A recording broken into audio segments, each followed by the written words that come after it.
ඔයාටත් කවදහරි මෙහෙම හිතනවාද මේ මනුස්සයා වයසින් නම් ලොකුයි නමුත් හැස්රීමෙන් එහෙම නෑ කියලා. අපි බොහෝ වෙලාවට පරණත බව කියලා කියන්නේ වයසත් එක්ක බැඳලා තියෙනවා කියලා හිතනවනේ. නමුත් ඇත්තටම පරණත බව කියන්නේ හිතේ හැසිරීමට. වයස අඩු කෙනෙක් ගොඩක් වෙලාවට පරණත වෙන්නත් පුළුවන්. හැබැයි වයසින් වැඩි කෙනෙක් තවමත් පරණත නොවෙන්නත් පුළුවන්. එහෙනම් කෙනෙක් ඇත්තටම පරණතයිද කියලා හඳුනගන්නේ කොහොමද? අද මේ වීඩියෝ එකේ අපි බලන්නේ පරණත මිනිස්සුන්ට තියෙන සුවිශේෂී ලක්ෂණ 7ක් ගැන. මේ ලක්ෂණ ඔයාටත් තියෙනවා නම් ඔයාත් පරණත කෙනෙක් කියලා ඔයාට දැනගන්න පුළුවන්. එහෙනම් වීඩියෝ එකේ අවසාන තත්පර වෙනකම් රැඳිලා ඉන්න. ඒ වගේම මේ වගේ දේවල් දැනගන්න මයින්ඩ් කෝටෙක්ස් අපිව සබ්ස්ක්‍රයිබ් කරලා තියාගන්න අමතක කරන්න එපා.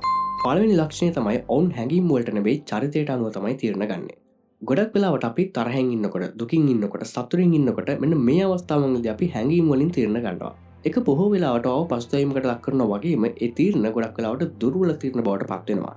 නමුත් පරණත කෙනෙක් නම් එයා මෙන්න මේ වගේ අවස්ථාවකදී තීරණ ගන්නේ නැහැ. ඔවුන් මෙන්න මේ වගේ අවස්ථාවක ටිකක් නැවතලා හිතනවා. ඔවුන් තත්ත්වයේ තේරුම් ගන්නවා. ඔවුන්ට ජීවිතේ විවිධාකාරයේ වටිනාකම් තියෙනවා වගේම ඔවුන් ඔවුන්ගේම ජීවිතයට අගයක් දෙනවා. ඒ නිසා මෙන්න මේ වටිනාකම් වලින් තමයි ඔවුන් තීරණ ගන්නෙ. ඒ නිසා හදිසි හැඟීම් වලට ඔවුන්ව පාලනය කරන්න බෑ. පරණත කෙනෙක් විසින් ඔවුන්ගේ හැඟීම් පාලනය කරනවා. එමත් නැත්නම් හැඟීම් විසින් ඔවුන්ව පාලනය කරන්නේ නැහැ.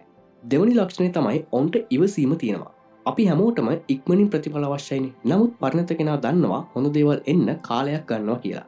ඔවුන්ගේ ලොකු ඉලක්ක එක රැයකින් ලැබෙන්නේ නැහැ කියලා ඔවුන් දන්නවා. මෙන්න මේ නිසාම ගොඩක් දේවල් වලට ඉතාමත් ඉවසිලිමත්ව ඉන්න එක තමයි පරණත මිනිස්සුන්ගේ තියෙන තවත් සුවිශේෂී ලක්ෂණයක් වෙන්නේ. ඔවුන් මොනතරම් අසාර්ථක වුණත් ඔවුන් තව වතාවක් උත්සාහ කරනවා. ඒ වගේම Tamanට විතරක් නෙවෙයි වෙනත් මිනිස්සුන්ටත් ඉතාමත් ඉවසීමෙන් හැසිරෙන පිරිසක් තමයි මේ පරණත මිනිස්සු කියලා කියන්නේ. තුන්වෙනි ලක්ෂණය තමයි දෙන පොරොන්දු රකින්න පිරිසක්. පරණත කෙනෙක්ට පොරොන්දුවක් කියන්නේ සාමාන්‍යයෙන් වචනයක් විතරක් නෙවෙයි. ඒක වගකීමක්.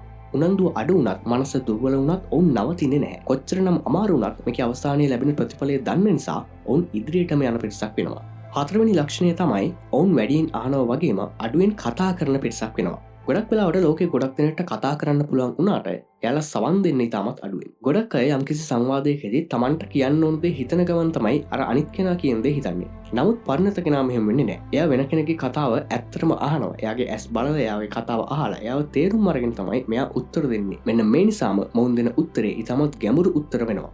පස්වෙනි ලක්ෂණය තමයි මොවුන් අවධානය හොයන්නේ නැහැ වගේම ඉතාමත් නිහතමානී පිරිසක් වෙනවා. පරණත මිනිස්සු Taman ගැන Tamanටම දැන්වීම් ගහගන්නේ නැහැ. ඔවුන් දන්නවා Taman ඉගෙනගෙන තියෙන්නේ වෙනත් අයගෙන් කියලා. ඒ වගේම ඔවුන් දන්නවා ඉස්සරහට මට තවත් අයගෙන් දේවල් දැනගන්න තියෙනවා කියලා. මෙන්න මේ නිසාම ඔවුන් සාර්ථක වුණා කියලා වෙන කෙනෙක්ට වඩා ඉහළින් ඉන්නවා කියලා මේක ඔළුවේ තියාගන්නේ නැහැ. Tamanට Taman ගැනම ගෞරවයක් තියෙනවා. හැබැයි ඒකට වෙනත් අයගේ එහෙමත් නැත්නම් බාහිර පාර්ශවයන්ගේ ප්‍රශංසාව මෙයා බලාපොරොත්තු වෙන්නේ නැහැ. හයවෙනි ලක්ෂණය තමයි විවෘත මනසක් තියෙනවා. පරණත කෙනා දන්නවා මේ ලෝකෙින් හැම කෙනෙක්ටම විවිධාකාරයේ ජීවිත අත්දැකීම් තියෙනවා කියලා. ඒ නිසාම මෙයා වෙනත් අයගේ අදහස් වලට වෙනත් අයගේ මතයන් වලට ගරු කරනවා. මම හැමදේම දන්නවා කියලා හිතාගෙන ඉන්නේ නැහැ. එයා දන්න හැම පිළිතුරක්ම නිවැරදි කියලා හිතාගෙන ඉන්නෙත් නැහැ. මෙන්න මේ නිසාම මොවුන් ඉතාමත් විවෘත මනසක් සහිත පුද්ගලයන් වෙනවා. හත්වෙනි ලක්ෂණය තමයි ඔවුන් සතුව තියෙන තවත් සුවිශේෂී ලක්ෂණයක් වෙන්නේ. ඔවුන් Taman ගැන දැනුවත් වගේම ඔවුන්ගේම වගකීම් ගන්නවා. පරණත කෙනා Tamanගේ හැඟීම් හඳුනා ගන්නවා වගේම එයා කෝපයකට පත් වෙද්දී එයා කැමති Tamanම පියවරක් පස්සට ගිහිල්ලා හිතන්න.